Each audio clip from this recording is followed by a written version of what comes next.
I'm not saying your name has to be Gabby if you want to be a world-class footballer for Arsenal. I'm just saying it can't hurt. This is the ArsenalVision Post-Match Podcast. My name is Elliot Smith. You can block me on Twitter, Yankee Gunner. It can't hurt to be named Gabby, because if you are named Gabby, from what I can tell, you have a 3 out of 11 chance to be a starring player for Arsenal. But maybe it is a 4 out of 11, because as I understand it, one of William Saliba's many names is Gabriel. So we actually have 4 Gabbys. We did score a sensational Gabby to Gabby to Gabby goal in Spain. Gabby goal. That was a guy too, actually.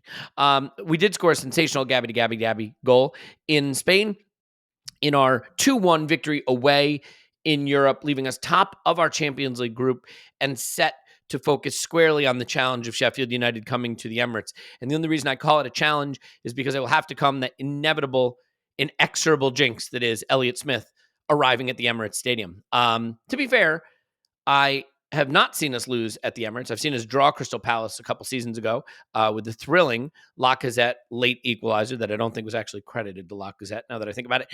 And then I got to see the thrilling Bournemouth victory last season. I've seen us beat Everton by lots of goals and Wolves by lots of goals.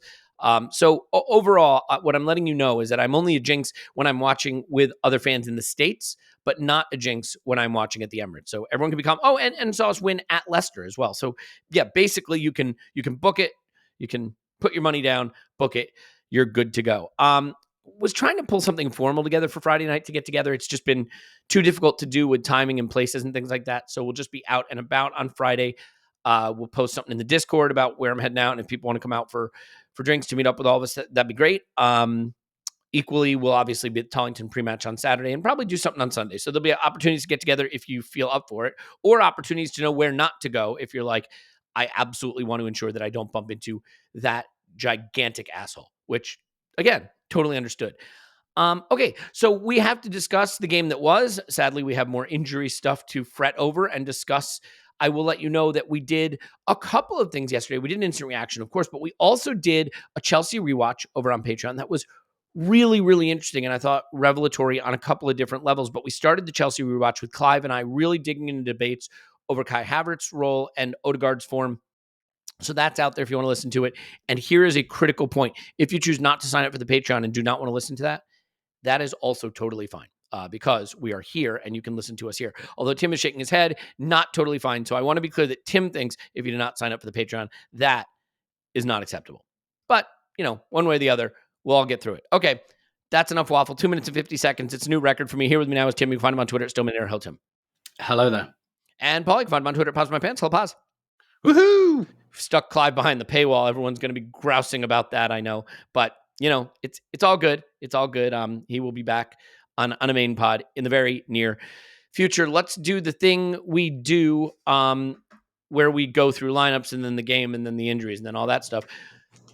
But let's just start, I think, with this. Paul, the Thomas Partey thing, he wasn't available this game. I don't think we have a full update. Something with his thigh is what the main account, the Arsenal account, put out on Twitter that I saw.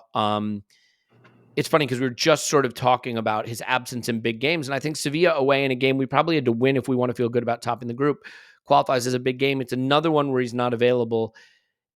Any thoughts on this? I mean, I am increasingly of the opinion that as painful as the transition would have been to move on from Partey in the summer, moving on from him and potentially buying someone else to play that role or add to the midfield might have been superior to what we're dealing with now, which is just a complete inability to rely on him being available. Sure.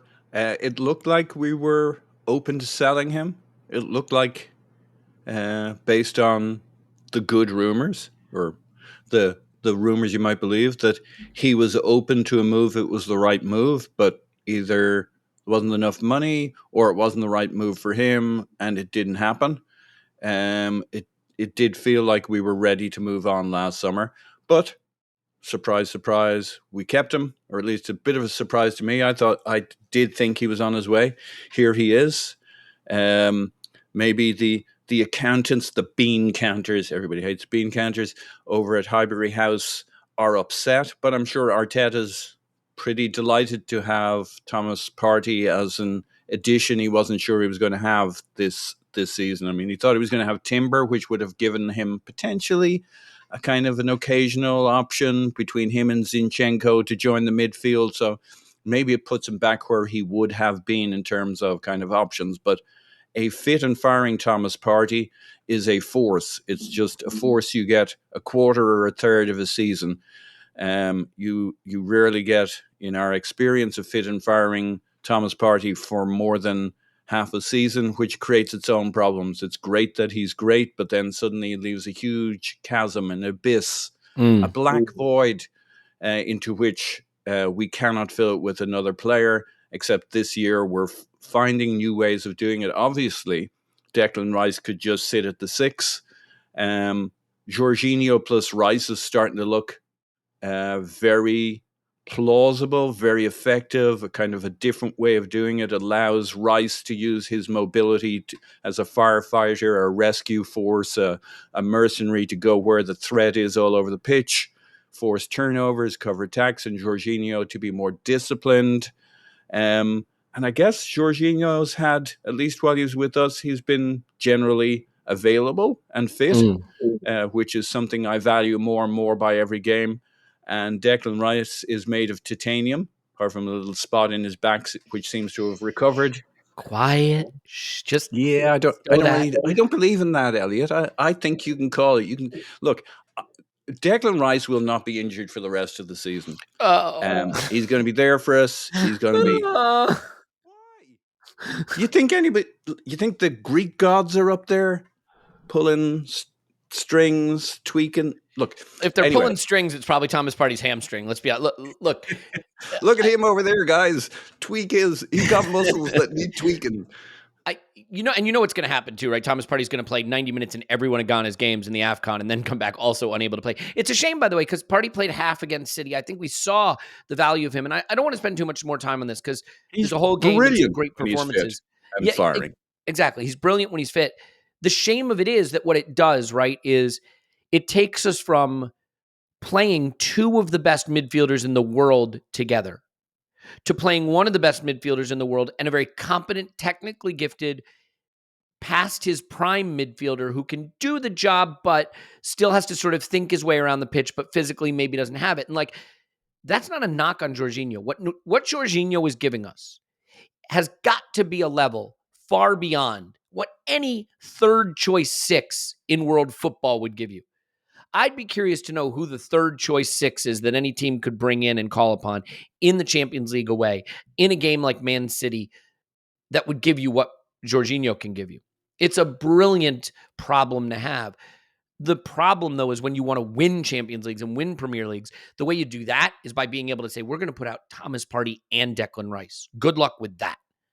You know what I mean? And it just doesn't look like we're going to be able to do that as much as we like. Now, maybe it doesn't matter. Maybe we get ourselves into position to win. And much like Manchester City last season, come late February, Partey's fit.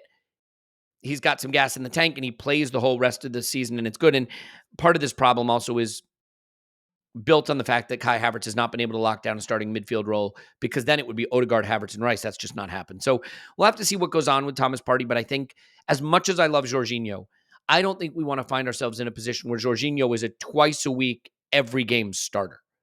You know, at this point in his career, if we want to yoke the best possible form out of him, I think we'd like him to be a use occasionally player, not a 3,000 minute guy. I don't think that's the plan. So we'll just have to see. But Tim, this was a fun game. This was a fun game. I don't think it was a perfect game, but it was a fun game. And I want to first just start with asking you the importance of this. Once upon a time, we just didn't even think about group stage games in the Champions League. We just waved them away unless we were playing like a Bayern or a Dortmund.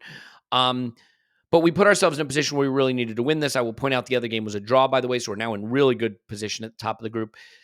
What does it mean to this group to win a game like this, to go into Spain, to win away in Europe, to add that to the checklist of things that they've now been able to accomplish and have the experience doing? And for a team that we overlook how young it is trying to develop into something special. Yeah, sure. Apologies for the motorcycle that went past there, if you heard that.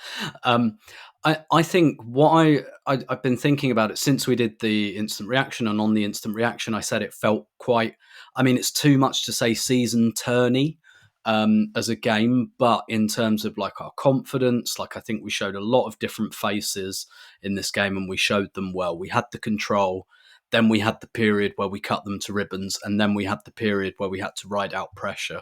And I think for our long-term development, massively useful. Don't get me wrong, when we were 2-0 up, I was thinking it's going to be 3-0 soon. And I think the players thought that as well. And that would have been better for everybody's heart rate. But I do think there's a long-term use as well in riding out that last half an hour like that and being able to do that. And to be fair, we've held on to 1-goal leads away from home a few times this season. So, maybe a bit of a tune-up. But I do think there is something different about doing it in Europe, not least because this group hasn't really played in the Champions League. And it's really interesting because I feel like the Champions League has been a real bright spot on this season. And I tweeted that the other day, and someone kind of pulled me up jokingly and was like, yeah, you'd never play teams like Lens or Sevilla in the Europa League. which was a point well made, to be fair. But like I said the other night, sometimes like those small details, when you're talking about the intangibles and confidence and things like that, those small details matter less. And what I hope is enlarged in the players' minds is this was the Champions League, like regardless of how often Sevilla and Lens have been in the Europa League and all of that. And I think the reason I put my finger on that, I've like the PSV and the Sevilla games have been the two games I've enjoyed most this season, if not, like obviously I enjoyed beating Man City and beating Man United. I enjoyed the results more, but the games, this one and PSV stand out. And I think the reason that I've put my finger on for is essentially we've lost some innocence this season, which was always going to happen because last season was such a roller coaster and it was all so unexpected until we got to the end. Then it got very, very tetchy and anxious, and that anxiety for me in the fan base and in the stadiums and everything has been really pervasive. Like it's almost been overbearing, the tension and the fretting and, and like the goalkeeper situation and all of that. It's like there's been, and I'm not having a go at anyone for this. This is just the price of being good. Expectations go up and you lose a little bit of that innocence. But I think we still have it in the Champions League. Because it's the first time we've been in for a few years, it's like it's a bit novel still. And because of that, expectations, on one hand, you could pitch expectations and say, we are the second best team in the Premier League. And in Europe, that should put us in the top 4 or 5 teams at like minimum. Yep. Because of the strength of the Premier League. So in that context, like we should be candidates to win the thing, but like nobody really thinks that. I mean, we don't have an amazing European pedigree as a club anyway in terms of winning competitions, but because we've been out of it so long, a lot of that tension and anxiety and, oh my God, this is so huge. Why are we only winning 3-1 and all of this? Like that kind of takes like a little bit of a step down, and it feels a bit more like last season where it's like, oh, we beat Sevilla away. That's great. Like Sevilla are they in the bottom half of La Liga and just sacked their manager? And I don't know where they'd be in the Premier League. Like if that was a Premier League game, everyone would be annoyed. Everyone would be pissed off that it was only 2-1. So I feel like that's why it's a really fun game. I think if you replicate this in the Premier League, let's say maybe not like Newcastle because they're like actually Palace. quite big, but yeah, Palace away. We win Palace away like that. Everyone's like, oh, that was too close for comfort. Can't believe it's only 2-1. You should be scoring more goals. But because it's the Champions League, we don't have that. And that's why I think it's fun. And that's why I think in the minds of the players, this won't be quite like Palace and Everton, where it's like you win 1-0, you box it up, you move on, everyone's forgotten the game ever happened. This to me feels like it might stay in the players' minds a little bit. And Martinelli getting his first Champions League goal. And Gabriel Jesus in continental competitions, amazing. 27 goals across the Libertadores in the Champions League from next year of 20. This is Gabriel Jesus. There's something about these competitions. He massively overperforms his XG. So yeah, I'm with you. I thought this was fun, but because of the European context. Yeah, and by the way, I liked your hysterical 3-1 reaction, but if you want it to be a perfect imitation of me, you need to work on your American accent. Um, yeah, I just think that this is a byproduct. Let's face it. This is a byproduct of Manchester City existing in the Premier League. That's what this is, right? In the Champions League, there's just that slightly bigger margin for error. And so you can enjoy it because the tension is 10% lower. In the Premier League, everything feels existential. So even if you win, there's that, well, if we keep playing like that, we won't get to 95 points. you know what I mean? And it's like, you can't get to 95 points in every game you play. You got to just get the 3 points in every game you play. And we got the 3 points here. Paul, as far as the way we approach this game, we got to do some things a little differently than we get to do in the Premier League. Tomiyasu comes in for Zinchenko. I think we can talk about Tommy because he was excellent. And, that's a player who we've really rediscovered, I think. And there was a lot of hand-wringing about Zinchenko last season because he doesn't play enough. And when Zinchenko was out, we didn't have a player who could do what Zinchenko does. Kieran Tierney, obviously a very different type of player. We went and got a player who can do what Zinchenko does and more in Timber. And when we lost him, I think there was this collective depression about, great, we're going to find ourselves in a situation again where when Zinchenko can't play, we're just back to the trying to make it work with other players that don't do what he does. We've really discovered an alternative in Tomiyasu. And I don't want to pretend Tomiyasu does it the same way, but Tomiyasu gives you shutdown defensive work and I think really competent on the ball play. Really good move. It was in the 8th minute. It's Martinelli's big chance that he doesn't finish. Jesus does brilliantly to run long and lay it off to Martinelli, but it comes from a lovely faded ball from Tomiyasu up the line. And I also like that because, to Clive's point, on a wet pitch against Chelsea, we tried to play our game stubbornly when there was another game to be played. And on a wet pitch in Sevilla, we had a little luck going long. And you know what? When you've got Saka, Martinelli, and Jesus up front, being a little more direct, you're not sacrificing your principles. It's not the worst thing. So what do you think of Tomiyasu coming in and being rediscovered now as a player who reduces a reliance on Zinchenko and has found his form, and we've found something, I think, in getting him back? Yeah, it's great. It's lovely. Who doesn't love Tomiyasu? I think we all felt really bad for him that he lost his spot at fullback to Ben White. But you can't really argue with Ben White at fullback. He's been a revelation. I mean, I thought he'd be good, but he's absolutely fantastic. It really allows him to show his football in a way that playing centre back doesn't. And the thing is, we haven't even really discovered Tomiyasu fully at centre back. I think he'll be a cracking centre back for us at some point. And he just looks like a guy who's really starting to enjoy this role within the team.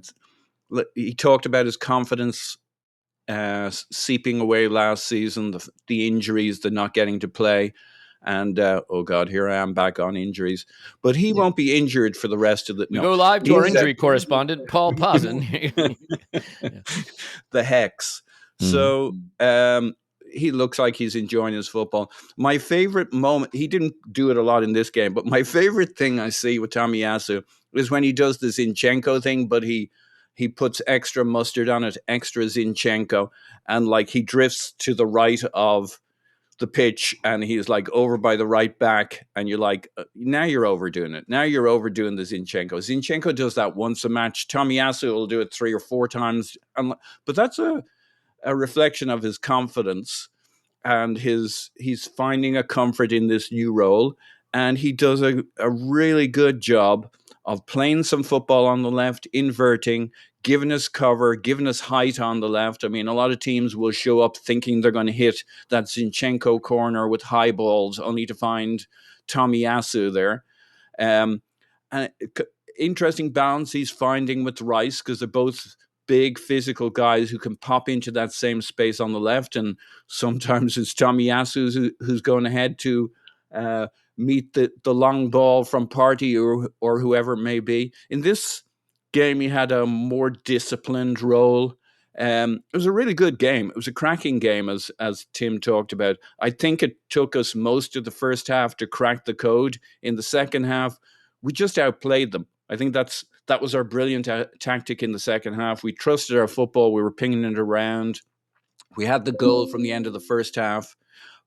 Our three big chances, i.e. the 2 goals and the first Martinelli chance where he could have rounded the keeper but took a shot, those were all, as you said, kind of going from one end to the other quickly in one form or other, getting it up the pitch really quick.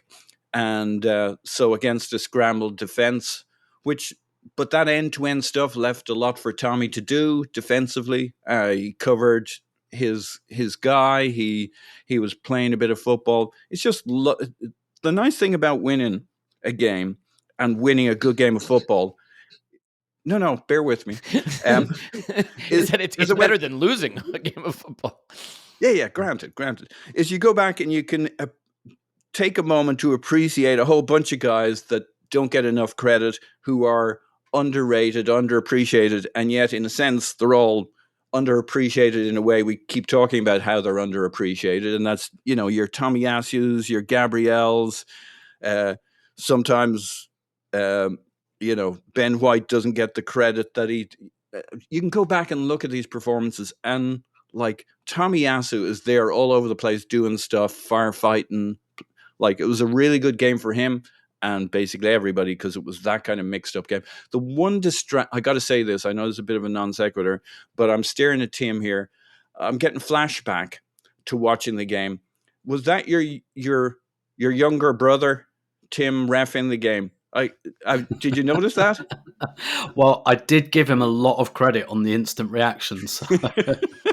Nepotism. When will it stop? It's quite possible. I thought you meant because I'm wearing like not the green away shirt, but my mic's kind of obscuring it. But the version without the sponsor and all of that. So I thought you saw me wearing the shirt we were wearing, and somehow were reminded. I do look a bit like Gabriel Jesus. It has to be said.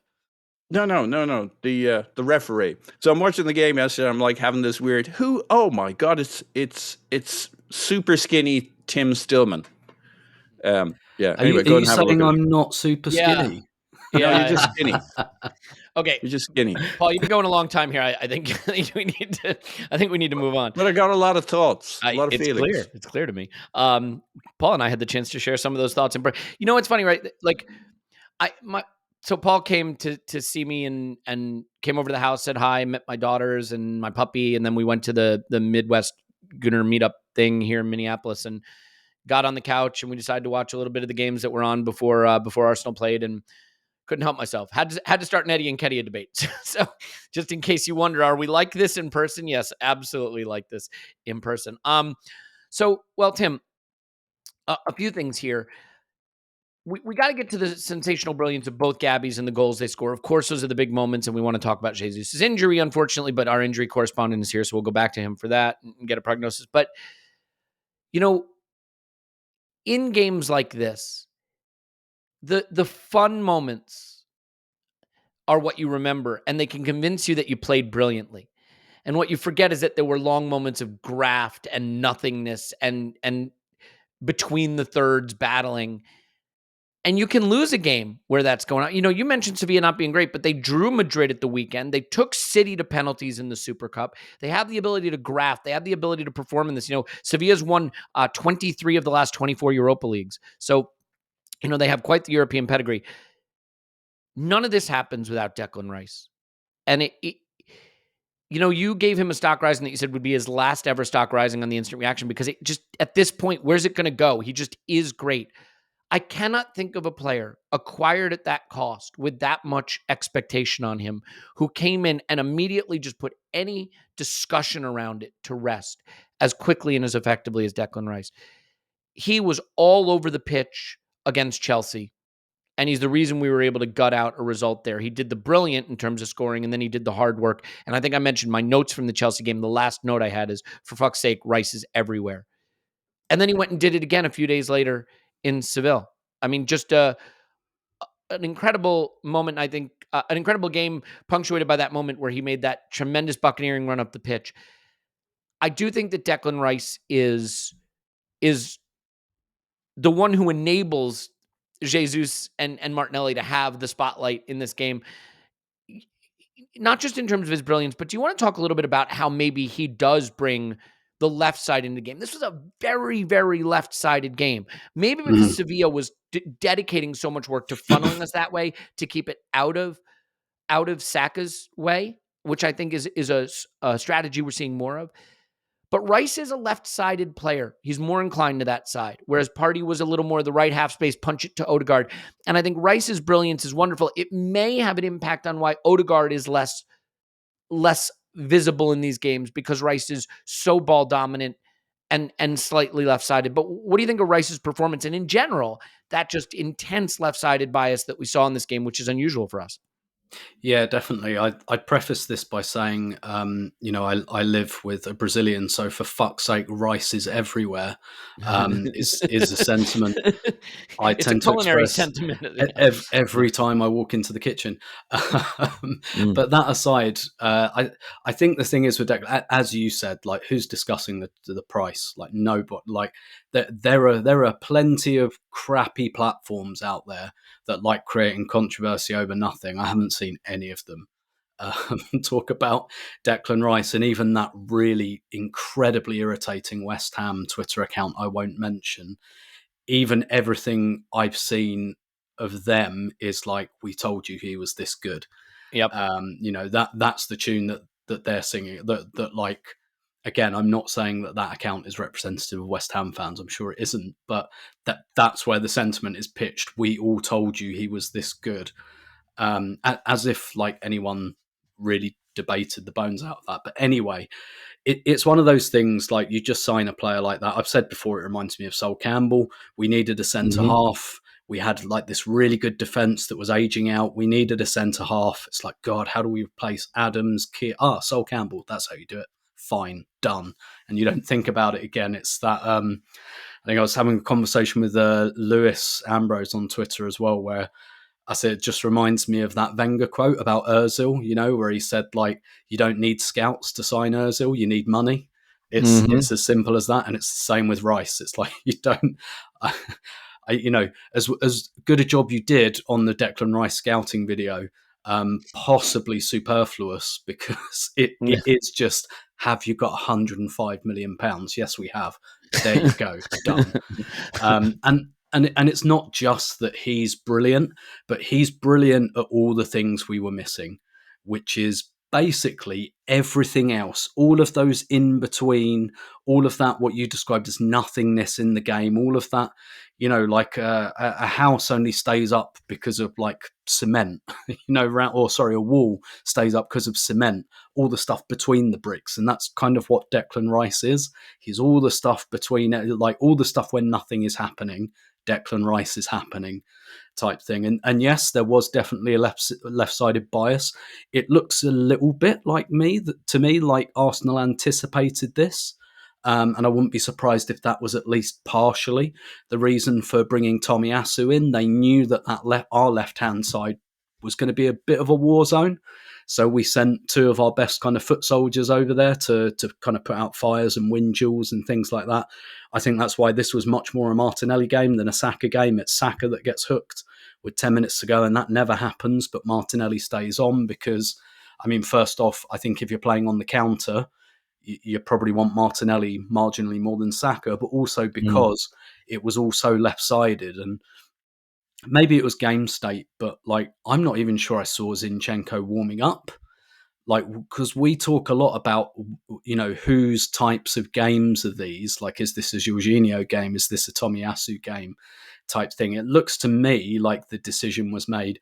This is under no circumstances a Zinchenko game at any point, which that obviously puts a lot of extra onus on the guys who are over there, like Tomiyasu and Rice. And Rice has a different type of creativity as well. Like, obviously, he's not the passer, the metronome that Zinchenko is. Nobody is. I'm not sure there's a player in the league who does that specific skill set better, but the way he can drive the ball forward is just, it's an amazing defensive and offensive weapon.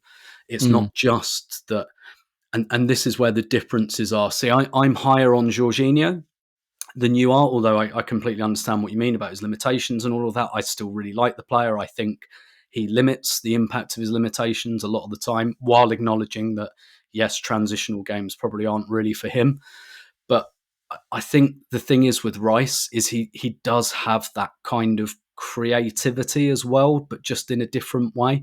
And it's not just that he wins the ball back. Like Partey's quite good at doing that. Partey's quite good at doing the thing where you step on, the ball breaks a little bit loose in midfield and he kind of lopes onto it a couple of yards.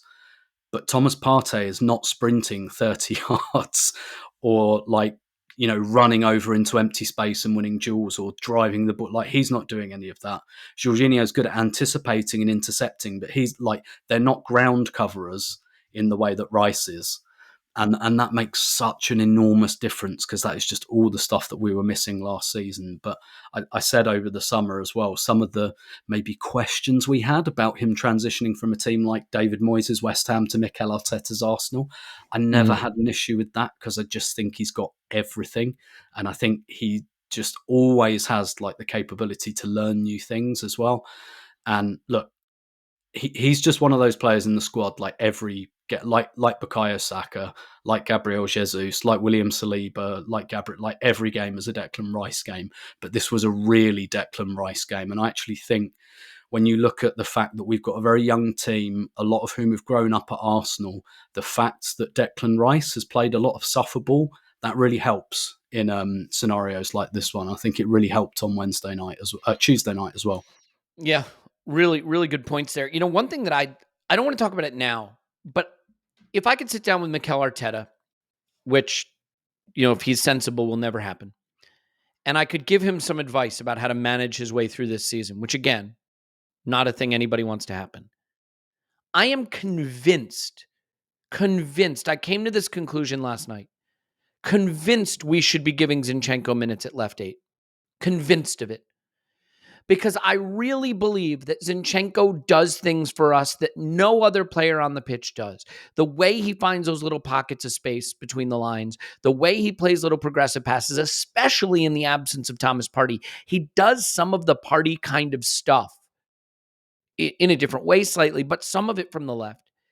I think you give him all of the platform to do the things that he does well, his technical excellence, his little stab balls between the lines. I think he has some final third awareness and the capability to play people in 1-2s, little combinations, but you take the target off his back.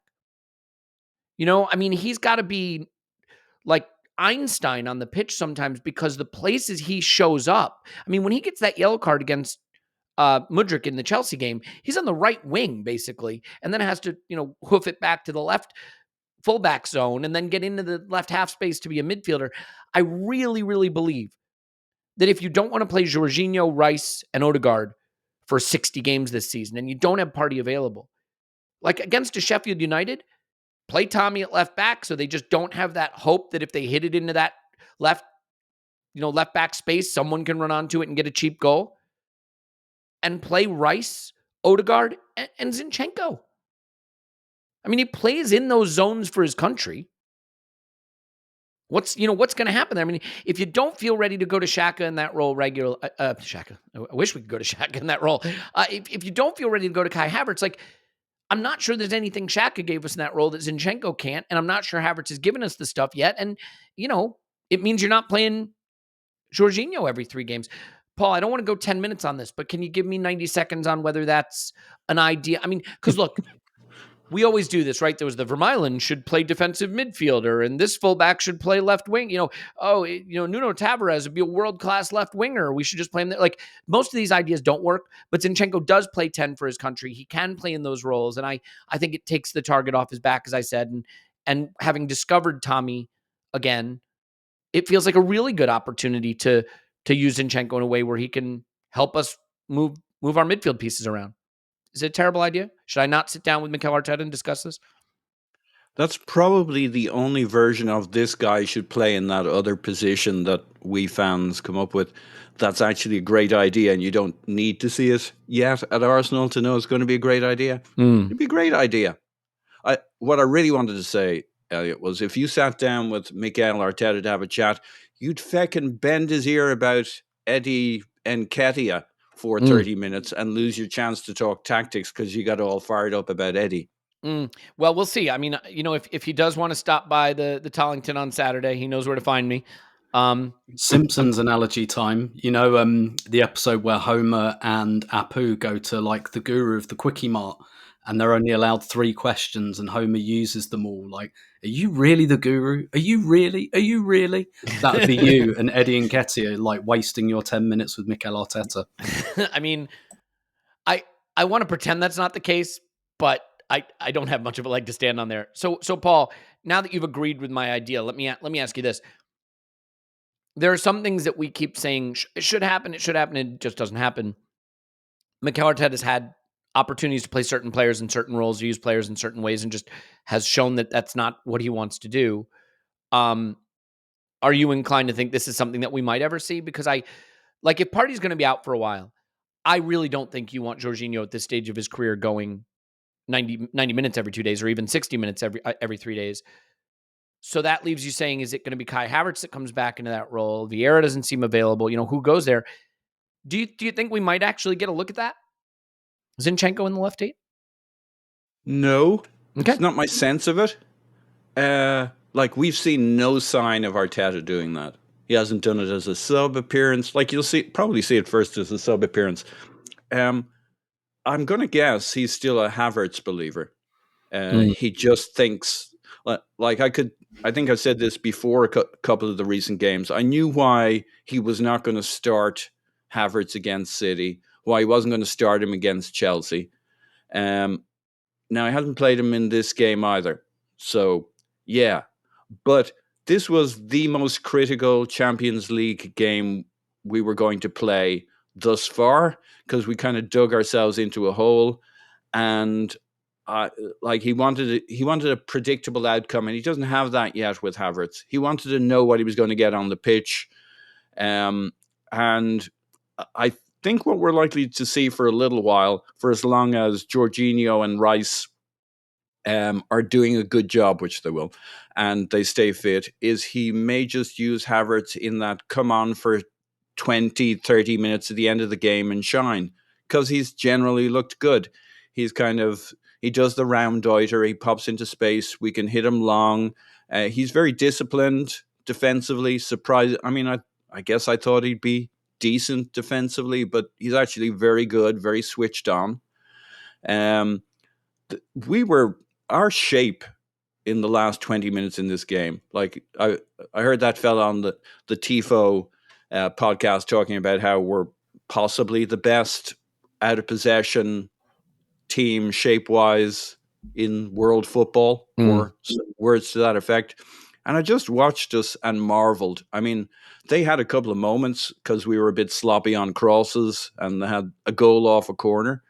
But like our shape with Havertz, with in different positions as well. Martinelli was playing to the right of midfield, as like everybody knows their role.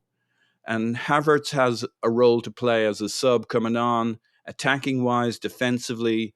I just think there's a good chance that for a little while we have options that are more predictable results wise and outcome wise, Havertz will be the sub who comes on at 20, 25, 30 minutes, but he's looking to build up that confidence so it becomes a non-issue.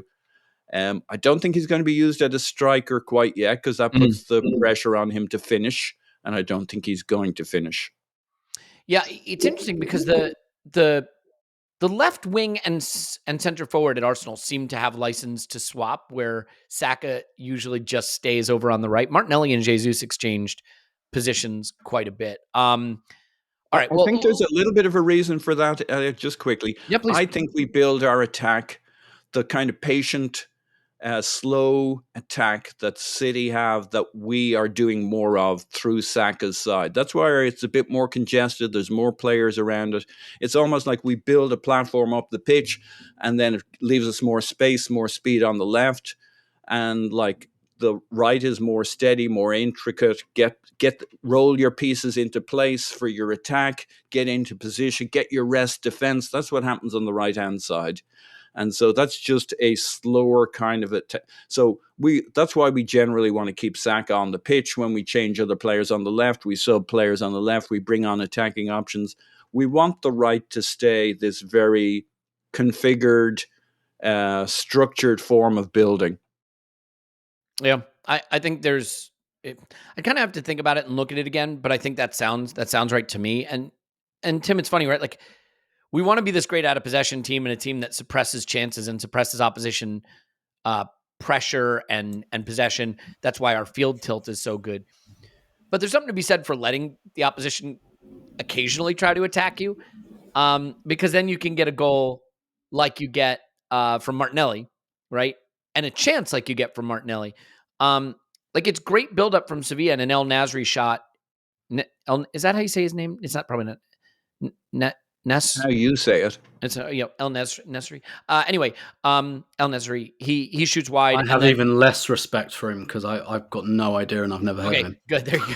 Opposition players' names are not to be known, let alone pronounced properly. Martinelli from Jesus. Now, it's interesting. Obviously, Martinelli had a brilliant game, and I think he's got that devil in him. You know what I mean? Like, there's a moment.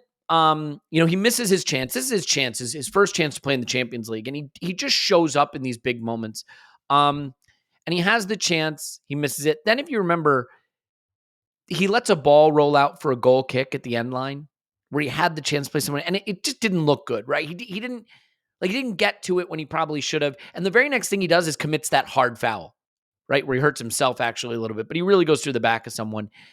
There's just an intensity and a devil in his game that he's just such a motivated player. He's always running. And then, gets himself wound up. And sure enough, having missed a big chance, you'd think he runs onto that pass from Jesus, is every opportunity to blow it. But the technique and the touch and the control and the decision-making is flawless. And there's something about Martinelli running in on goal where you just feel like he knows exactly what to do in those situations. It's a beautiful goal, isn't it? And it is Gabby to Gabby, right? Gabriel Magalhaes gets it to Jesus. What Jesus pulls out in that spot is why I think ultimately we get into the Eddie and Nketiah debate. Because Jesus will miss some chances and he'll score some golazos, but Eddie scores his fair share. But what you can do in the middle third there to spring an attack, I don't know that we got another player that will pull that out of his locker. And by the way, it wasn't the first time he done something brilliant like that. I thought his little layoff to Martinelli earlier was good. There's another one that'll be overlooked. In the 28th minute, Jesus has the ball on the right wing at the halfway line, and he kind of overhead kicks a through ball for Saka, but Saka takes a shot that's blocked, so it doesn't really come to much. What do you think of the combination between Jesus and Martinelli there? The brilliant Jesus swivel, and then Martinelli just showing the composure.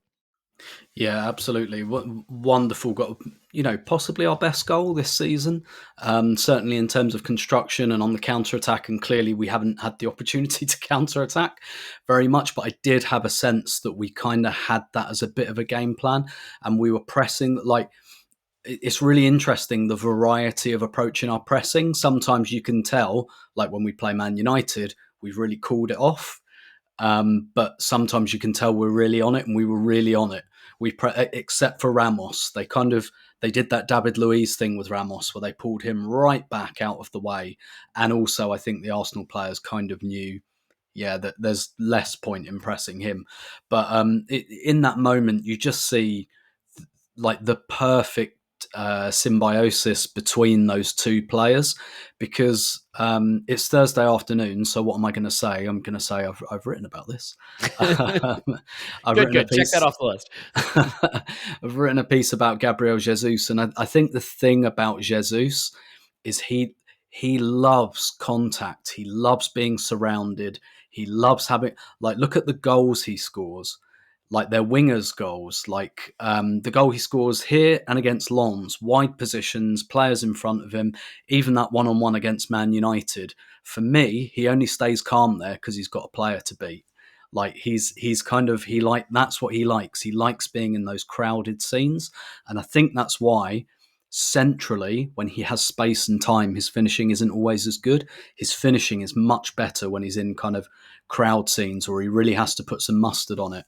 Think back to the chance he misses against Spurs where he blasts it over. That's a very similar finish to the one he scores with. Here, it's just blasting. It makes a lot more sense when there's 3 players in your way and there's a lot more distance on it. But that, the kind of, you can see the winger in him, I guess, is what I'm saying. He likes taking people on. And the thing that makes him a good striker is because he likes being in crowd scenes. He likes bumping up against players. He likes getting a little bit of a rake down the Achilles. He likes elbowing guys in the ribs. Like, he's a knife in the teeth player. But he's also, like, he came up as a winger and Robinho was his idol. That was a very Robinho move here, like the kind of the Cruyff turn, and he knew what he was doing at every single second of that. And the same with Martinelli. You can see the cogs whirring in his brain when he slows down, and you can see it's because he doesn't want to overrun it, 'cause he's going to go around the goalkeeper. That's amazingly intelligent as well, because of the chance he misses before, where the goalkeeper makes a very good save and spreads himself. And this is what separates really elite players, right? In that stressful situation, he's got the presence of mind to think, I can't do what I did last time. This time I'm taking you out of the equation. I've got to go around you. And you see those kind of cogs whirring at that stage. And so he's learned from the first chance. And it's just a wonderful goal. But I just think those 2 players, when we talk about the front 3 playing together, I think we mean those 2 players. I think we mean the 2 Gabis. I kind of think Saka is a bit of an island. I don't mean that in a bad way at all. I mean, a bit like with the Liverpool front 3, right? Mane, Firmino, Salah. Salah almost feels incidental in that trio, because like Mane and Firmino have gone and Salah's still banging in goals. Like it's almost like incidental to him. You could put a couple of traffic cones next to him and he's going to do the same thing. It's not as much about relationships for him. Whereas I think when we talk about that front 3, and also I think Saka and Odegaard and White, like that little pod, that little triangle, that's more linked up. I think Jesus and Martinelli are very, very linked. And it's a really good link for us, particularly when it goes that way around, because I think Martinelli is probably a better finisher in that situation than Jesus. I think if you swap the roles in that move, maybe Martinelli does get round the guy. He is quite tricky.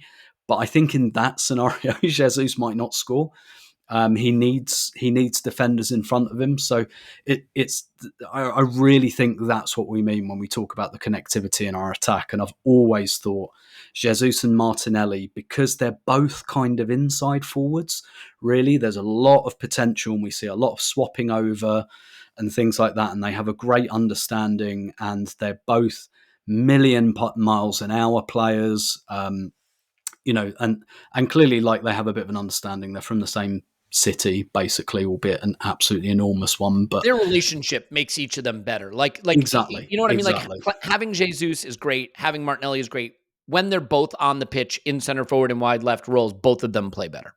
Yeah, if I'd give you like a chemical analogy, if I hadn't failed GCSE chemistry, I'm sure Paul will be able to oblige with like 2 elements that come together and explode, because that's exactly what we're talking about. They give each other another 5%, and that goal was the perfect encapsulation of it.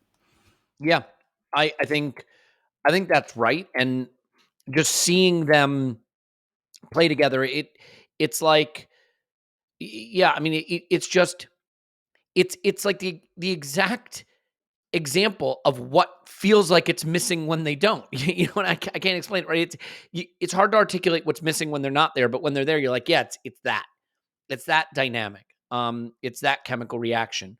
And that chemical reaction certainly works. I think, what is it? It's like baking. So how do you make that homemade volcano, right? Like baking soda and Paul, I reckon Paul strikes me as the type of person who has a copy of the Anarchist Cookbook. Yeah, baking soda, salt, and they pour some and vinegar. I got a cabin in the woods where I build things that might get me into vinegar. trouble. That's it. Baking soda and vinegar. Yeah, that's what we're going for there. This is advanced chemistry with the Arsenal Vision crew. And so, yeah, I mean, you get a brilliant finish from Jesus, which, by the way, he tried it earlier in the game, right? A bit of a swivel and bend it, and then he executes it brilliantly. It's a beautiful goal. You get the Martinelli goal that he had earned. We do have to get to the performances that weren't praiseworthy, unfortunately. And I think there are 2 big talking points from this game that aren't as fun and exciting and yay, everything's great. And that's Odegaard and Raya. So we have to come to that. But before we do that, Paul, do you want to squeeze the last bit of joyful juices out of the Martinelli and Jesus performances? Yeah, there's kind of an emergent property from the two of them where they both, as Tim said, get a little more out of them. They seem to rotate just for the point of rotating at times. Like it's like Jesus will go left and Martinelli will go center, just because, just to make a statement that they're interchangeable, and they kind of do some quite similar things at times, and provide some similar threats. But the thing I wanted to say was I was listening to Thierry Henry afterwards, which is always he's such a good analyst now, Thierry. I think when he was first, you see this with footballers. When he first came on, I thought he's not very good. He's, you're not getting the analysis. You're not getting the He's so good now, so comfortable. But he said something that agreed with me, which I loved. I've always had this theory about Gabriel Jesus. Part of the problem is he works too bloody hard to also be a clinical finisher. His mindset, his energy, he gets tired in games. And so when it comes his moment to finish, or his having the, like, Thierry Henry would drift. It almost felt like he'd drift out of games at times, or he'd drop into midfield to get a little busy.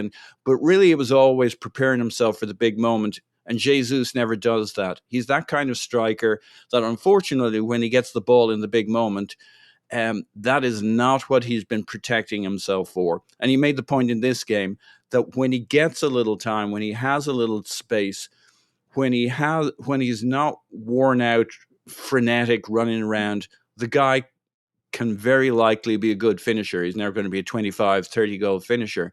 But the problem for Jesus is he's come on to work his socks off, and mentally he's just not in. You know that thing strikers do where they drift off and they want to be forgotten for a while, and really they're thinking about the next ball they get and what they're going to do. Well, Jesus never has that comfort range. I think it's a very interesting perspective on Jesus, and he gives it to everybody else in the team. He works like a lunatic. He was the difference in this game. Yeah. Well, we're going to have to talk about his hamstring, but I don't want to do that yet. I mean, let's just say this, right? We all hope he's fine. We need him. I think when we come on to Nketiah's substitute performance, we're again going to be discussing what we lose when we don't have Jesus and how important he is. There's not much you can say about an injury, right? We hope it's nothing. I've not seen a hamstring injury that doesn't turn into a few weeks out. I've just not seen that. We have Newcastle away in a couple of weeks. We have Sheffield United the weekend. We have West Ham in midweek in a cup that is of minimal significance. So, I mean, there would be time to let him try to get back for Newcastle if that's possible. I mean, look, the player himself said he didn't think it was much. Maybe it's a little more cramped than hamstring. They're doing a scan. We'll know more tomorrow, so probably no need to speculate on that. Let's do this. Let's get to Odegaard and Raya because I think they're interesting talking points as well as some substitute appearances. But before we do that, let's talk about how the heck I'm going to watch any Premier League football when I'm over in England, where you can't watch Premier League football because, God forbid they put it on TV, then people would stop going to the stadium to support their local clubs. I don't know if that's true. They think it's true. But the good news is I have NordVPN, and I can VPN back to the US and watch all the games. It is a weird thing, by the way. Like, I've been in London at times and, like, woken up early in the morning, been like, oh, God, I'm tired from, the night before, most likely. And I'd be like, well, you know what? Maybe I'll just grab my laptop and watch some football. And I'm like, oh yeah, it's not on at 8 a.m. here. I gotta wait until the afternoon. There's something really weird about like being out at night and there's a game on TV because I'm so used to them being done by like 1 p.m. Anyway, this was supposed to be about NordVPN. First of all, I want to let you know about Movember. NordVPN will be celebrating Movember and giving opportunities for donations. Movember is a combination of let's put it this way. It's a portmanteau of a couple of words, but the idea behind Movember is it's a month to raise awareness for men's health issues, notably prostate cancer, testicular cancer, and NordVPN will be supporting that, and you have a chance to donate via NordVPN, and they will be as well. So a good cause there with a good company. Remember, NordVPN is, I think, the best VPN because they make it easy. You put an app on your computer, you put an app on your phone, you just tap the region you want to VPN into, and boom, you're connected. Super reliable. I've used other ones that were just pretty dodgy, frankly. This is the one that I like because they make it easy to use. You don't have to be technical to do it. And it's just always worked really well for me. They also have threat protection, so they prevent things like viruses and malware from getting on your computer before they ever get there. So a pretty big deal that they're actually offering here, certainly more than we've had in the past. So let me just tell you about that because I want to make sure that you have the chance to get this one. If you go to nordvpn.com/ArsenalVision, it's nordvpn.com/ArsenalVision, you can get a huge discount off your NordVPN plan plus four additional months for free. I mean, if you're going to be traveling over the holidays or something and you just want to get NordVPN and like know you're going to have it over that period, 4 additional months free and a 30-day money-back guarantee. So it's completely risk-free. You can cancel or forget the whole thing happened if you want to. So Nord did a national privacy test. They've got results of that you can look at, but they, privacy is a big part of what they do. So go to nordvpn.com/ArsenalVision, nordvpn.com/ArsenalVision, get a huge discount off your NordVPN plan plus 4 additional months free. And Manscaped, they're not just about your balls anymore, is what they said. I mean, how many times has some brand or company said they're not just about your balls anymore? And by the way, I don't think they ever had to be just about that because they are good tools for your privates, regardless of what kind of privates you possess. And all privates are welcome here, but not if they have hair on them. It's really that simple. Yes, they have the Lawnmower 4.0, but they have the Handyman. The Handyman is a tool that lets you get your face all shaved.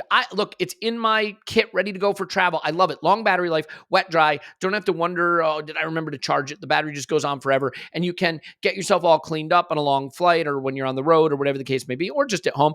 And they have the Beard Hedger, 20 cutting lengths. Get your eyebrows done, get your sideburns done, get your beard hedged up. Right? Hedged up, you know what I mean? And it's all in a beautiful travel size package. Again, all their products really travel really well. It's got a universal charger, a strong motor.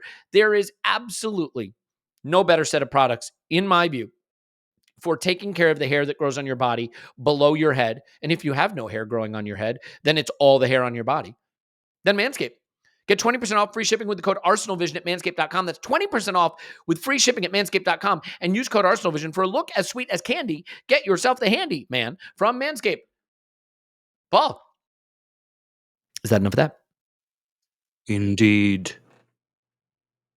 That it? Okay. Pregnant pause. And we're back. Tim. Look, let's just get the Raya stuff out of the way before we go to Odegaard. This is such a fraught conversation. I feel like with new signings, that maybe aren't performing, instead of just discussing it in a rational way, there tends to be a more fraught way to discuss it, right? So I guess what I would say is this. I have a view of goalkeepers that is slightly different from other positions. And Scott and I actually had an interesting debate discussion about this on social media that sparked some other discussions. My thing with goalkeepers is the first role of the goalkeeper is to make sure not to do anything that might lose you the game. You might say, you don't want any player to do that. But I think no player has quite the ability to lose you the game as the goalkeeper because there ain't no one behind him, right? So, I really do feel the Onana comparison is a fair one, right? Because everyone understood that De Gea was holding United back in terms of his complete inability to kick the ball anywhere other than out in a touch. But Onana came in and chucked points away that United can't get back no matter how well he plays with his feet. Raya hasn't done that, thankfully. But I do think that before I'm going to give you credit for playing left back or left center back as a goalkeeper, before I'm going to give you credit for fading one over, the onrushing attackers to the right back running up the touchline, I want to make sure that you don't just give the ball straight to the opposition and give them a chance to beat you. We luckily avoid that situation against City when he gives it straight to them. We luckily avoid that situation against Chelsea. And we sort of luckily avoid that situation again here. No, by the way, against Lens, we weren't so lucky to avoid that situation. Although, again, to be fair, it's sensational execution from them to get the goal. And look, I thought that Billy Carpenter made a really good point in his article, which is he's on pace to make something like 630 more passes than Ramsdale did in a season last season. And when you make 630 more passes a season, something like that, there are going to be a few more misplaced passes just because of the volume.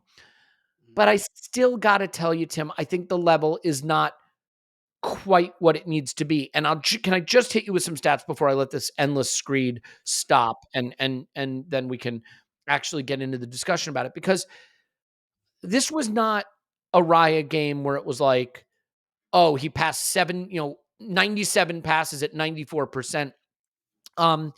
He only completed 26 passes in this game. And he went long 18 times. The interesting thing is what made Raya really good at Brentford wasn't his short passing, it was his long passing. That was actually the skill set. He completed just 5 of his 18 long passes. And I really believe one of the reasons Ramsdale lost the job was his continued insistence on starting to go long and long to no one in particular. And that's interesting, something Raya felt like he did more in this game. Then, of course, there was the medium pass that he misplaced that was really, really poor. He had 2 misplaced passes in a row. And then the very weird punch at the end of the game. Now, I've seen some people describe that as the absolute right action. Yeah. I don't think it's the execution. Right execution, which is sort of the whole point of being a goalkeeper. What do you make of this performance in terms of, we don't have to do it in terms of, does this bring Ramsdale back in? You could certainly take that angle on it. But just in terms of whether the risk reward with Raya right now is potentially not where we'd like it to be. Yeah, I'm sure, again, if and when you have that conversation with Arteta, possibly after the game on Saturday, if we can get him out with us, and actually it ends up being about 3 hours long, and you get a few drinks in him, like, I'm sure he's on that bench going, for fuck's sake, man, I've put my balls on the line for this.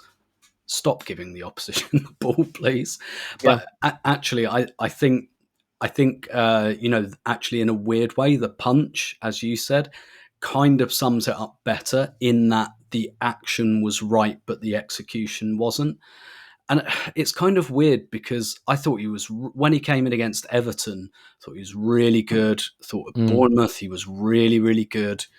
And he was calming the team down. And, to your point, what did Arteta say the other week about, I've seen some goalkeepers, Ramsdale, kick the ball everywhere and everything like that. And so clearly, let's assume, we've had this conversation so many times, let's assume everyone understands that this is like a stylistic thing rather than, I think Raya is a massively superior goalkeeper to Ramsdale. It's just Arteta thinks he can do things that Ramsdale kind of can't.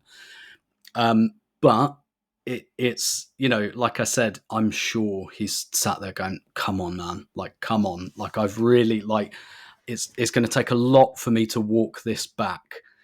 And if you're going to make me walk this back, that's going to, it's going to make me really bad. Do you know what? It reminds me a little bit, actually, of, I say it reminds me of, I wasn't alive, but when Arsenal won the double in 71 and they brought in Alan Ball in midfield, and Alan Ball was World Cup winning, ball playing midfielder, brilliant creator. It made all the sense in the world because Arsenal were a very workmanlike team. They've just won the league. So they looked at it and thought, how do we improve? Let's have a bit of a ball player in midfield. Made all the sense in the world. Didn't work at all. Just completely threw off the balance and the chemistry of the team. And that wasn't Alan Ball's fault or anything like that. It was just one of those things that should have worked, but for whatever reason, it just kind of didn't. And yeah, that this could go that way. But I think it's a really weird thing to say. All the other times he's not nearly punching the ball in his net and giving the ball to strikers in his own penalty area. He is doing a lot of stuff. The thing you referenced from Billy Carpenter there, the volume is so much higher that there is likely to be a bit of noise. And he is doing a lot of things, I think, a lot of the time to calm games down. Like I've said before, I think he's finishing games in general better than he's starting them.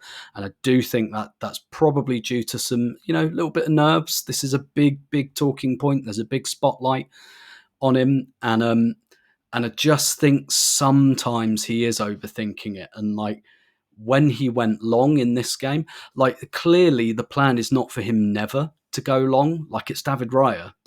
He's brilliant at long kicking, or he really was at Brentford.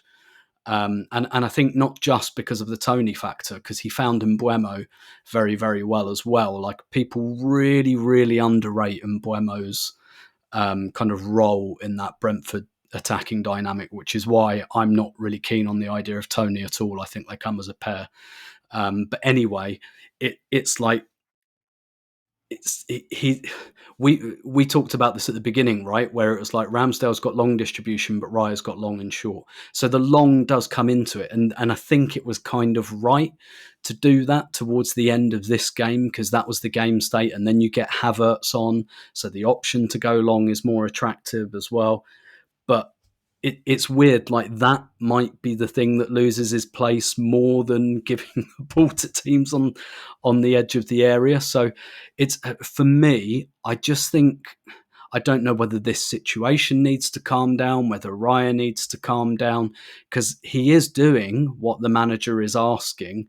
But I just think, particularly in the first 20 minutes of games, sometimes he's overthinking it. That giveaway that he gives in this game, like that pass was not on. That pass wasn't on. And I do wonder whether he's just thinking in his head, this is why I'm in the team, because I'm being asked to do this. And it's just impairing his judgment sometimes, just sometimes. And I said this in the instant reaction, so I won't go mad on it. But also, like, with Arsenal, the analysts are all over you. You do something once, they're on it the next game. So Bournemouth, he fades a brilliant ball over the top to Ben White. Brilliant pass. That's all part of what he's in the team for. 3 days later, we play Lens. He does that. They're on it. They intercept. They score. Like, I think at Brentford, maybe it takes everyone a few months to work out what you're doing, whereas at Arsenal, the analysts are like, oh, they did that in this game, so they're going to do it again. It's like, it's not like it used to be 10, 15 years ago. People work out what you're doing quickly, and you have to adapt quickly. And I just wonder whether he's struggling with that as well a little bit. Yeah, I mean, my thing in this game is, it wasn't that he had a poor Raya game. And what I mean by that is, he didn't execute perfectly, but he was doing all the Raya stuff that Ramsdale doesn't do. My criticism of this game is that he had a poor Ramsdale game.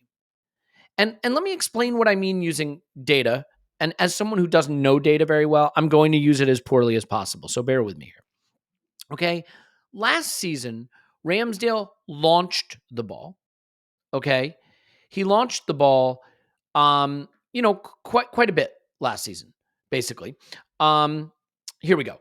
So he launched the ball 35% of the time. A launch, obviously, being when you go long, and I wonder if it says what a launch actually is here. Passes longer than 40 yards, not including goal kicks. So that's a launch, right? So we launched it 35% of the time last season, which we sort of presume was more than what Mikel wanted. Well, yesterday, or on Tuesday, Raya launched 40% of the time, right? So that's a concern. We also had a concern with Ramsdale's general passing, right? Well, his completion percentage, not the most advanced metric, but his completion percentage in general was about 65%, in that range, 68.5%. That's Ramsdale last season. Raya was at 65% yesterday, Tuesday. What I'm trying to say is essentially, like, he went long a lot, but not successfully. He completed about the same percentage of passes that like a Ramsdale does. And oh, by the way, he didn't play a ton of passes. It wasn't like a high volume Raya game. I thought this was weird, Paul, because it was one of those games where I was kind of like, he's sort of playing the way Ramsdale did. He's going long a lot to nobody in particular. It's coming right back at us. He's a little bit loose with his passing. Now, to be fair, he had one really good save from a header. He did have the punch at the end that, even though I think the execution isn't great, he's got to get there. He's got, I think, Ramos bearing down on him. Sergio Ramos, I think, is bearing down on him. He gets to it. If that goes into the net, boy, we're having a conversation nobody wants to be here having, but it doesn't. And as a keeper, sometimes that's all that matters, right? You made the intervention, it didn't go in your net. I don't think some people believe that if it's a meritocracy, Ramsdale's going to come in. I don't believe there's any chance Ramsdale's coming back in, because I think Mikel believes that Raya can play keeper the way he wants and Ramsdale maybe can't. But this particular game, and I'm just talking about this particular game, I think Raya played a lot more like how Ramsdale does play. Am I way off there, you think? Well, I'm sure you're right on the numbers, but maybe. But when you look at the season averages so far, Raya's launches a lot less on the average, a lot less than Ramsdale did last season. Interestingly, when you look at Ramsdale's numbers for the few games he played this season, he's actually launching a lot less himself. It's almost like he knew Raya was incoming. He knew what the issue was. But his numbers were actually slightly less launchy than Raya's average numbers. It was something, if Ramsdale was lost, like one of the issues with Ramsdale was he was launching off the goal kicks all the time. Like he was at 60% or 50%, really high in the league. And Raya was around 25 to 30%. In other words, 2 out of 3 times or more, he'd play from the back. And he had a nervy game again in this situation. I think his issue at this point, is that he's not playing well and that he's nervy. As we've said, there's a style difference. I think even in this game, he does things that Ramsdale doesn't do anymore or doesn't do. Like our first goal is played out from David Raya in goal to Gabi to Tommy and up. Our second goal is a long ball where he hits Jesus directly and we catch them kind of on the run. He's mixing things up. Now, I'm not saying he's playing great, but the style of his play, the way we got our 3 big chances were from back to front. We like to pull the ball all the way back to the box. I think if Arteta backs off this, he can't do that because he's only going to... The issue for us is confidence, trust, rhythm, getting rid of the nervousness. And I don't know how feeling that Ramsdale is going to step in at any moment is going to make your goalkeeper... There's a lot of data on Raya. He's played for Brentford for 5-6 seasons, Championship, Premier League. He's a much better, less nervy keeper than this. The fact that he plays... I also don't agree with the Billy Carpenter take because the more passes he plays, the more comfortable he will get, in theory. Just hasn't played out that way, right? It'll play into his rhythm. And I think there's a difference between Onana and him as well. I think Raya, at his best, is much more of a tempo kind of a goalkeeper, right? Sorry, I can't hear you, Elliot. Are you on mute? Yeah, sorry. I don't want... Yeah, professional podcaster here. I don't want anyone... I wanted to stop you just for a second. I don't want anyone to think I'm saying Raya has been the Onana level in terms of errors. Not even close.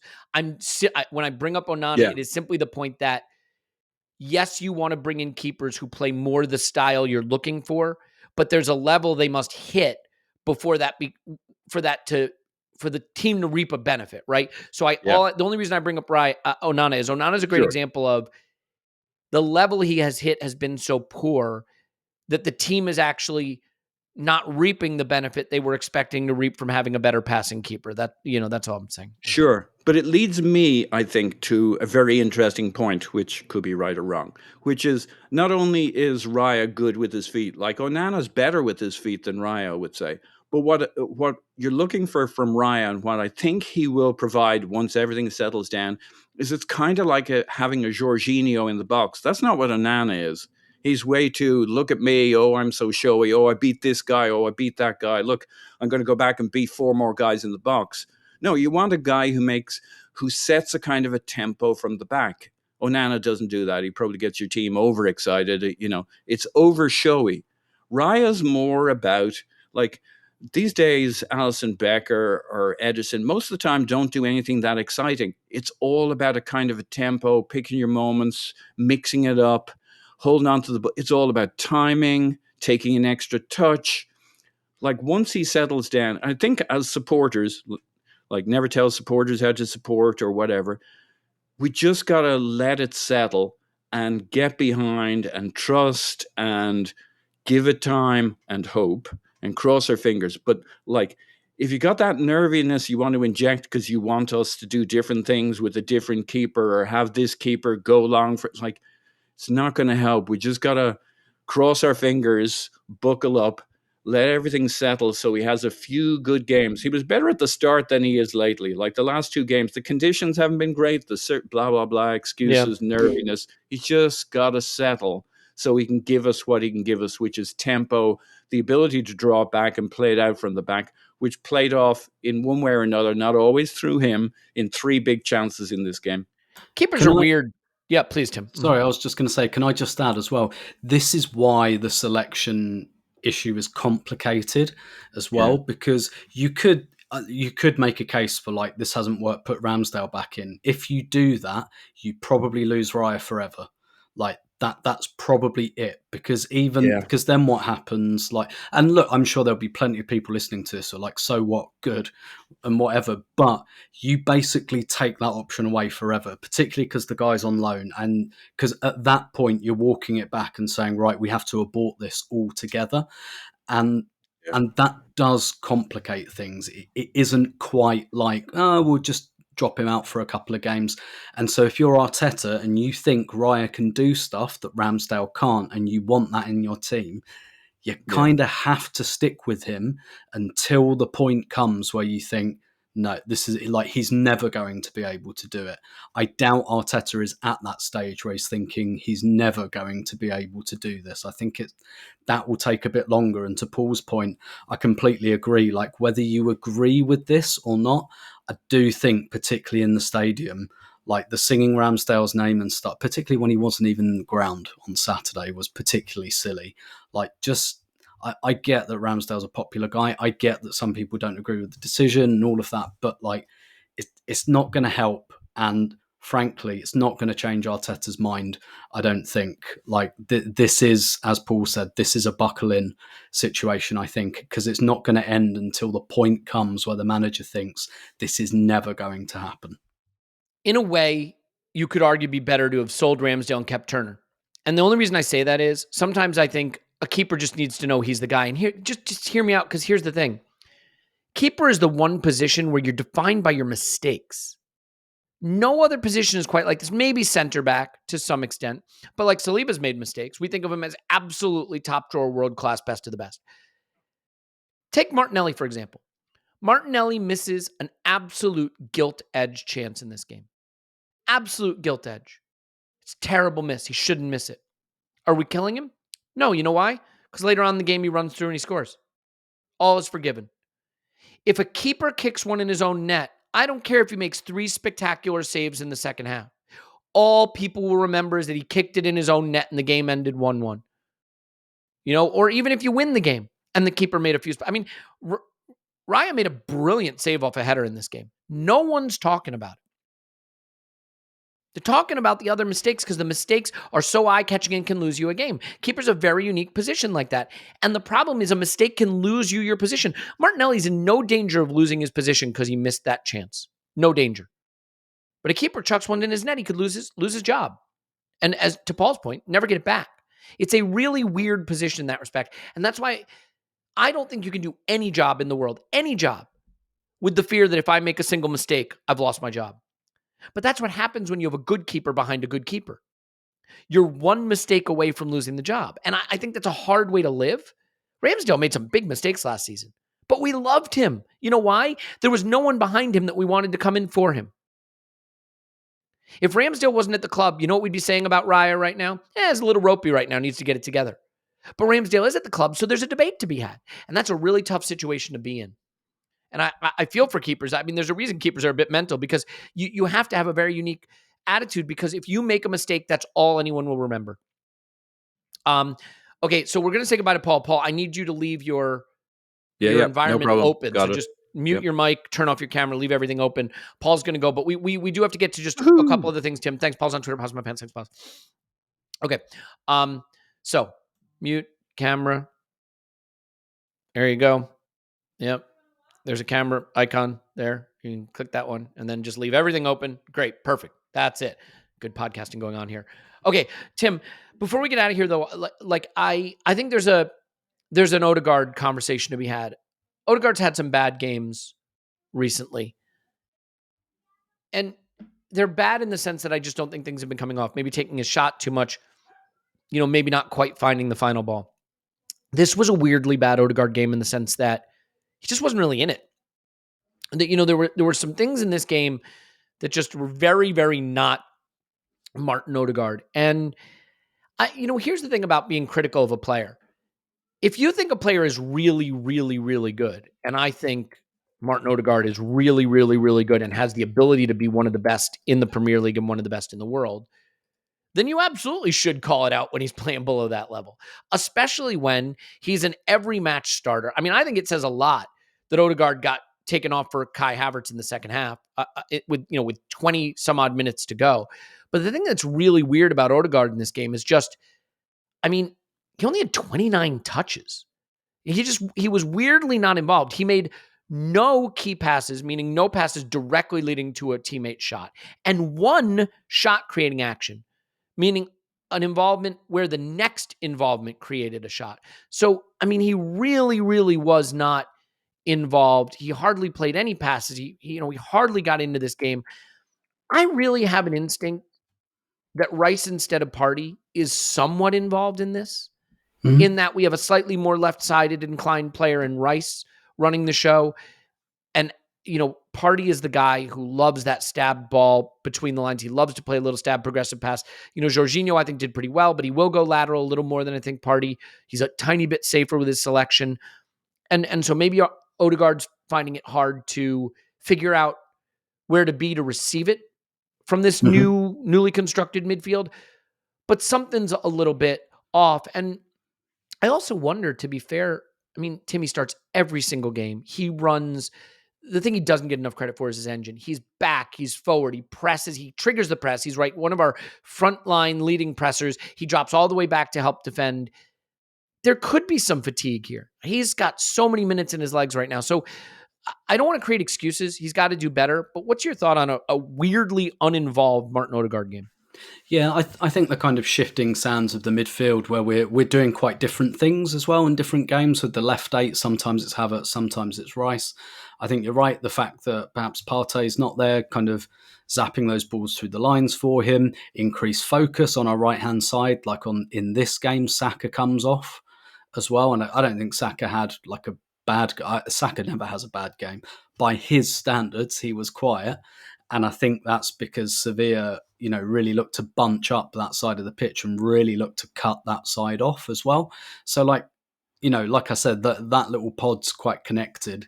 And, if Saka and Odegaard both came off on the night. And I think that kind of tells you something as well.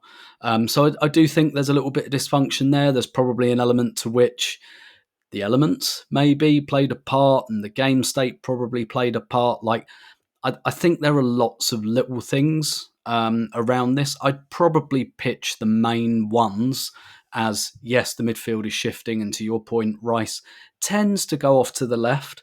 Although, and that's the thing, the last 2 games have been bad Odegaard games, and in both of those games we've had Rice in that position. Like that Rice-Jorginho partnership doesn't quite get the best out of Odegaard. And they've been especially bad games for him as well. So I think there's probably a lot of all of those things coming into it, quite a lot. But even, we talked earlier in the season about how his creativity has gone down quite a bit, and actually he's taking more shots at the moment, which I assume is talked about as a kind of choice. I do think it's interesting as well that it was Havertz that came on in his position. We hadn't really seen Havertz in that right 8 position, so we were having a look at something there, and that maybe it was just like the game state. Maybe they felt that the longer, higher ball was better in that particular area, particularly without Jesus on the pitch. But I think there's quite a lot of factors. I have to say I'm not massively worried. I wouldn't mind betting that Odegaard... I mean, look, I know like people will say big whoop at Sheffield United at home. I mean, I'd say that Sheffield United, like, I think other than the 8-0 against Newcastle, I don't think they've lost by more than 1 goal in any other game this season. Like Sheffield United games, they haven't been getting results. I'm not saying we shouldn't beat them or anything like that, but they're kind of tighter than you think. I wouldn't mind betting we get a very good Odegaard game on Saturday. In that type of game against probably what's going to be more of a deep block. They play a back 5, and look, clearly we can't really be talking about one of our best players and going, oh, it was away from home and it was raining and stuff like that. So yeah. I don't think it's like just that. I think that's a Didn't part affect of it. Rice, right? No. Your best players need to shine in those games. Yeah. But of course, but Declan Rice is much more of it's driving rain away from home type player. But I'm not saying Odegaard can't operate. Like Odegaard has shown plenty of times, like he's not a shrinking violet. Like he's Not not at all. He's not going to disappear for that reason. I think it's much more to do with the setup of the overall team and probably the increased focus on the right hand side of Arsenal's attack in particular. But those are things he's going to have to get used to, because Declan Rice will play left 8 in plenty of games, and no one's going to stop paying attention to Arsenal's right-hand side. So, he is going to have to react to that, but I'm pretty certain he will. And in a couple of weeks, we'll forget we ever had this discussion. And just in case anyone thinks this is much ado about nothing, look, he will recover and it'll be fine. But just to quantify it, his non-penalty expected goals are down by almost a third. His expected assists are down by 2/3. Okay, sorry, down by 2/3 for expected goals, down by 2/3 for expected assists, to the point where they're almost non-existent at this point. Here's an interesting one though. He's actually taking slightly fewer shots per 90 this season than last season. The distance is 6 yards further out per shot. The non-penalty expected goals per shot is about 40% of what it was last year. It's about 60% lower. So he is taking slightly fewer shots, but much worse shots. He's averaging about 6 passes fewer per game. So he is creating fewer opportunities for his teammates, creating lower quality chances for himself, and passing a little bit less than last season. There's just no getting around the fact that he's in a bad moment. I think you hitch your wagon to certain players. And once you do that, you either believe they are good or you do not. I believe that Martin Odegaard is world-class, one of the best in the game, and he's in a bad moment and he will figure it out. A lot has changed for him this season. We started with that party at right back thing, then he lost party altogether. He's had Kai Havertz in the left 8, then he's played with Jorginho and Rice. The pieces have shuffled around him. He's had Eddie Nketiah up front. I think it's a lot of change for a guy that just has a big role running up and down the pitch. I think he'll get it figured out. Let's finish with this. We do have Sheffield United the weekend, and it may be a game for Eddie Nketiah to start if Jesus is not fit. I would personally start Declan Rice up front. That's just what I know. You know what? Maybe not a bad idea. Kai, the other big money signing that we've had that's been an absolute blockbuster hit from day one. I would play Kai Havertz up front probably, but we know that Mikel really trusts Eddie. I listen to the Arscast, as I always do. Never miss it. Pretty strongly critical of Eddie's sub appearance. You had him as a stock falling based on his sub appearance. I'm not going to say that Kai Havertz's stock sub appearance was particularly a blockbuster either, but there were a couple moments as I sort of rewatched this game and went through it where Eddie's just he's not putting in the kind of shift. And I don't just mean run about a bit. I mean, the awareness of where to be and what to do was just off. I mean, I have probably been too low on Eddie. I will admit he is probably a better player than I had figured.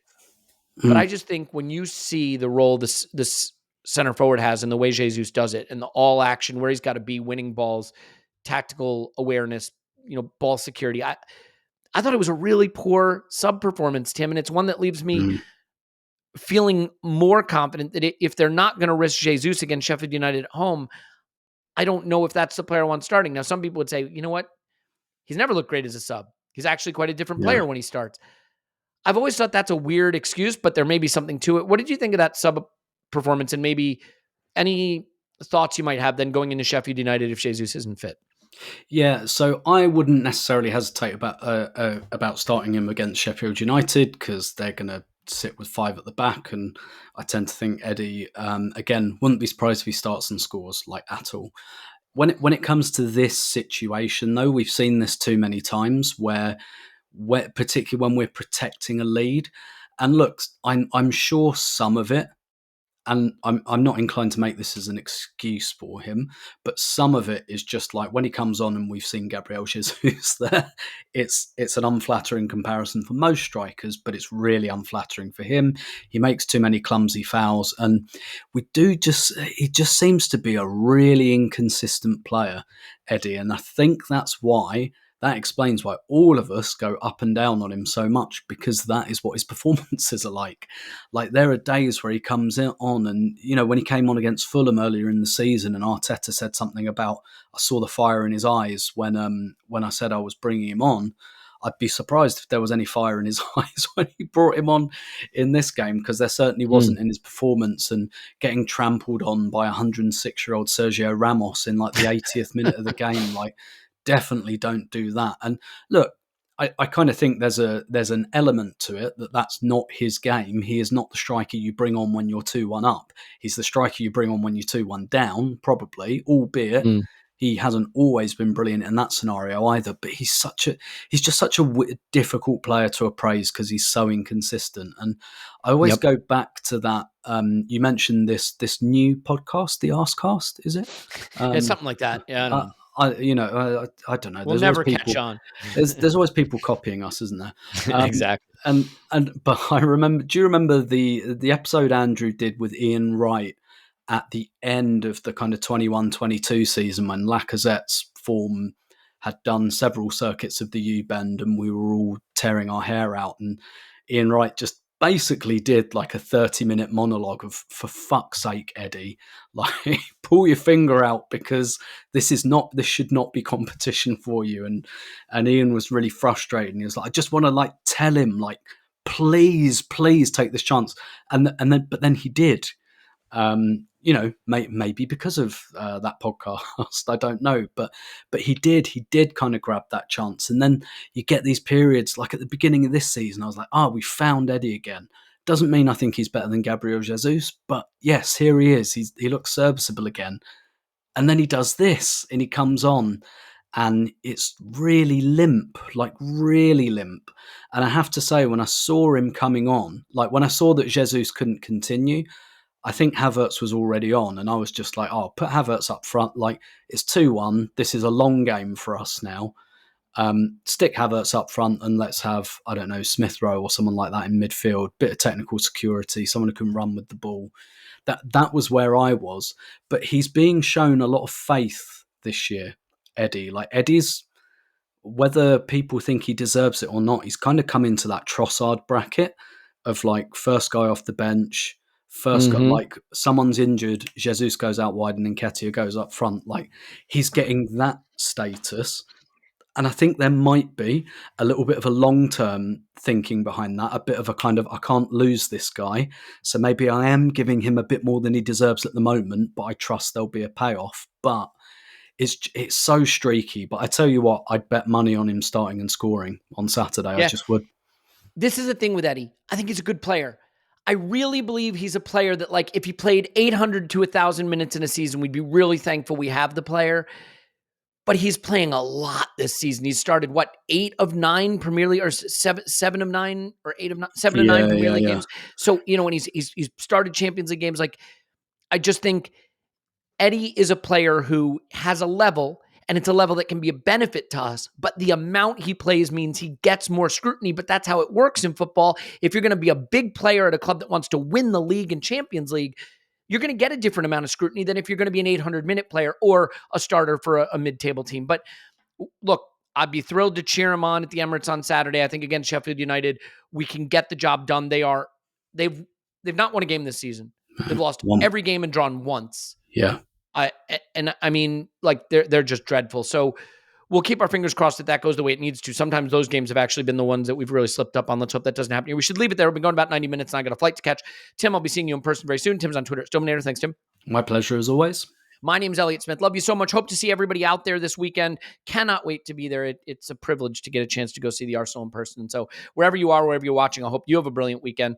We'll be on with all of our regular stuff as scheduled, though, so no worries there. We love you. And we will talk to you after Arsenal 10, Sheffield United 0.